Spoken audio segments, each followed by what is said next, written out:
Ay, magandang araw po, magandang gabi po sa inyo mga minamahal kong followers, mga taga-subaybay, sa mabupalit ng mundo. Nawa po pagpalain tayo ng ating mahal na Panginoong Diyos. Pakisubscribe naman po ng aking vlog, ng aking TV vlog, Batanggan yung Kubay po, mag-upload po. Alangga po nyo dito sa amin sa Bukay, dito sa Barangay Bayawang Rosario, Batangas. Ang tao po dito napakahilig mag-alaga ng baka. Yung kung may mga lupain po sila, kahit kakaunti, ay double purpose po, dahil po yung mga damo pinapakain na sa baka, at yan po ay napakaganda ng kita. Minsan po ang kapital ay 50 mil sa loob ng 4 na buwan. Yung sa mga patring ko tumutubo po sila mga 15 mil, ganyan po. Hindi naman po totaling yun ang hanap buhay nila, kumbaga part time, may iba pa rin silang mga hanap buhay, kumbaga ang tawag na alkansiya. Ay ito po hindi aking baka, yun po siya kakain ko, isang buo ng Tatay Huyaw, si ang kakandayo Andal. Kandayo, halika, ay paliwanag mo nga yung paano pag-aalaga ng baka. Ito ay medyo nahiyain yung aking kaka.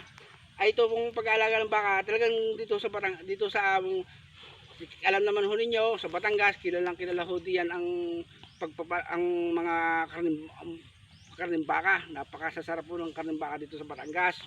Ay kaya ho sa ibang lugar ho, kung ini-encourage po namin mag-alaga din kayo ng mga baka para madagdagan ho yung income. At ito naman po ay talagang basta sa pag-aalaga po ng baka, pasipagan lamang po.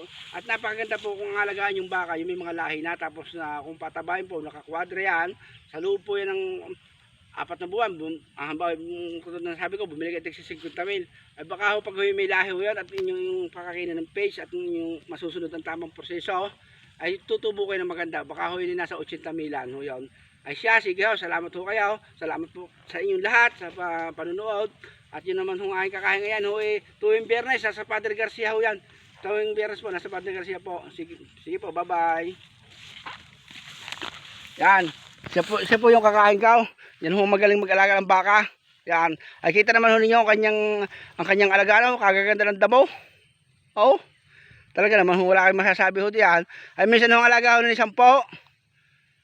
Ay di kayo tumubo ho ng tigsa 10,000 sa loob ng 4 na buwan. Ay di kayo may tubo siya 100,000. Sabihin yung tumubo siya ng 80 mil, aba, napakalang tulong na ho yun. At dito ho sa amin sa Batangas ay marami na ho ang guminhawa sa negosyong bakahan. Hindi ko lang humapicture ng ibang mga bakahan at ako'y tinatanong pumunta na sa malalayo. Ay di yan, sige po, ingat po kayo. Dito naman ho ninyo, halamanan ho, ang ilalim ho, damuhan, kinukumpay ho nila, pinapakain. At talaga yung pag-aalaga ng baka, pasipagan lamang ho, yan, hindi ho pwede din ang tamad. Talagang dito po sa amin, hindi lamang bakang naalagaan, mga baboy, manok, yan, iba't iba ho. Talagang napakasisipag hong tao dito. Sige ho, bye bye, ingat po kayo.